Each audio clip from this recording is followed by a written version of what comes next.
All right, finally, it is no longer a rumor. DJI just confirmed the Avata 360.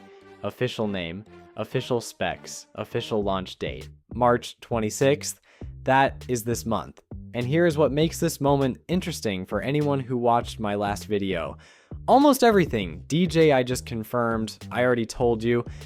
From a single leaked image of an RC2 screen, the 8K recording, the 360 capture system, the virtual camera interface, the flight time estimate, all of it pointed directly here. So today we are going to do two things: break down everything DJI just officially revealed and connect it back to that RC2 leak star, because a few of those predictions just got confirmed in a way that changes how we should think about the rest of what that image showed us. Let us get into it.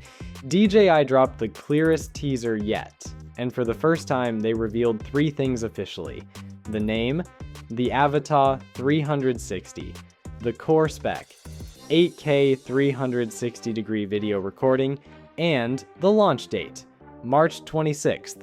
The tagline is "Above it all, see it all." And DJI is calling this their flagship Avata. Not just a new Avata, the flagship. That word matters. Flagship means this is not a budget experiment into 360 drone territory. DJI is putting their full weight behind this product. They are treating it as the defining drone of the Avata lineup going forward, and the timing is worth noting. The Avata 360 is now officially entering a category that only one other drone exists in, the Insta360 Antigravity A1, the world's first 360 drone, which I reviewed recently on the channel. It's like DJI watched that product launch, understood the concept, and built their answer. March 26th is when we find out how that answer compares. Let me talk about the 8K spec for a second, because some people in the comments on my last video questioned whether 8K was realistic for a drone like this. I said it would be 8K, and here is exactly why I was confident. Look at the RC2 leak image again. The screen showed 6K at 25 frames per second. That was the mode running during that specific flight.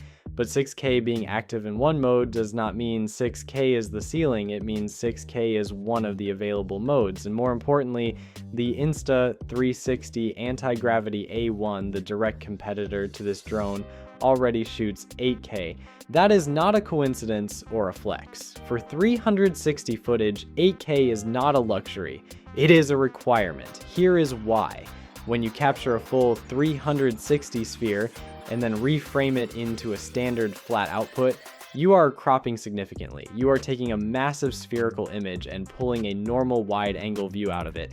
Every time you do that, resolution drops. Starting at 8K means the reframed output is still sharp, still detailed, still usable for professional content. If you start at 6K, the output after reframing is noticeably softer. If you start at 4K, it falls apart completely. So 8K for a 360 drone is not DJI showing off. It is the minimum spec that makes the creative workflow actually function properly. The Antigravity A1 figured this out first. DJI is confirming the same logic applies to their flagship answer. Now, here is something that has not been officially confirmed but has leaked in a way that is hard to argue with. A photo surfaced showing the Avata 360 on a table next to three other DJI drones: the Neo 2, the Avata 2, and the Mavic 4 Pro. And the size comparison is immediately telling. The Avata 360 sits closest in size to the Avata 2, not dramatically larger, not a completely different form factor. The dual fisheye 360 system is integrated into a body that is recognizably in the Avata family. That matters for two reasons. First, portability. A drone that is roughly Avata 2 sized with full 8K 360 capability is significantly more packable than you might expect from a drone carrying this much technology inside. DJI has managed to fit dual sensors, real-time stitching processing, and a full spherical capture system into a body that is not substantially bigger than what came before. Second, the weight class. We do not have official weight yet, but if the body is close to Avata, 2 in size, the weight is unlikely to be dramatically heavier either, and that affects flight time, agility, and regulatory considerations in many regions. Next to the Neo 2, it looks significantly larger, which makes sense. Next to the Mavic 4 Pro, it looks more compact, right in the middle of DJI's lineup in terms of physical footprint, exactly where a flagship Avata should sit.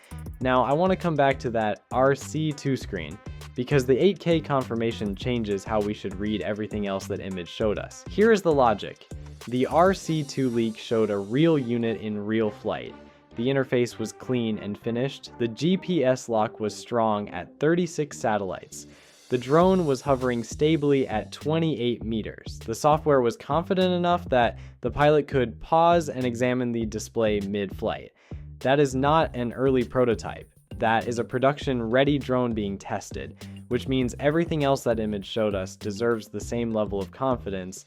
The battery math I ran to 74% remaining with 13 minutes 28 seconds left works out to approximately 18 minutes total flight time. That calculation was based on a real flight. Now that we know this is a production unit, that 18-minute estimate becomes significantly more reliable. The virtual camera interface, the spherical preview on the RC2 screen, the grid lines, the green crosshair defining a reframing direction. That is all live on a finished controller on a finished drone. The virtual gimbal concept is not theoretical, it is running.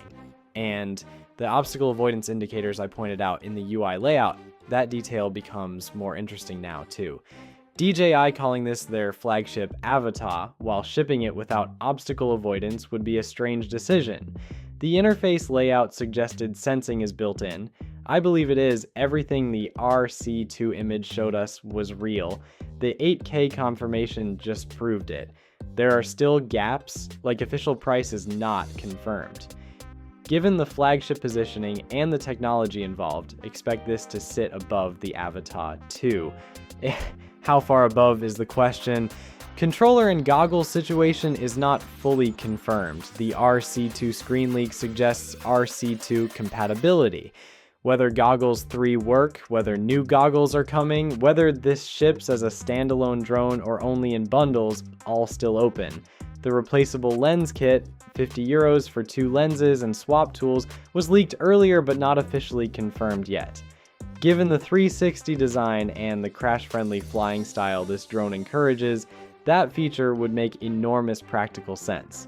I expect it to be confirmed on March 26th, and the AI reframing and subject tracking capability hinted at by that green crosshair Sekisaka is still speculative. But March 26th is 2 weeks away. We will know soon enough. DJI Avata 360 official, March 26th. 8K 360 video, flagship positioning. The category that Insta360 created with the Antigravity A1 just got its biggest competitor. And based on everything the RC2 leak already told us, this drone is going to be something genuinely special. I will have the full launch breakdown up immediately on March 26th the moment DJI goes live. Subscribe and hit the bell so you are here for it, and drop in the comments which detail has you most excited going into launch day, the 8K capture, the virtual gimbal system, the size, or something else entirely? Tell me below.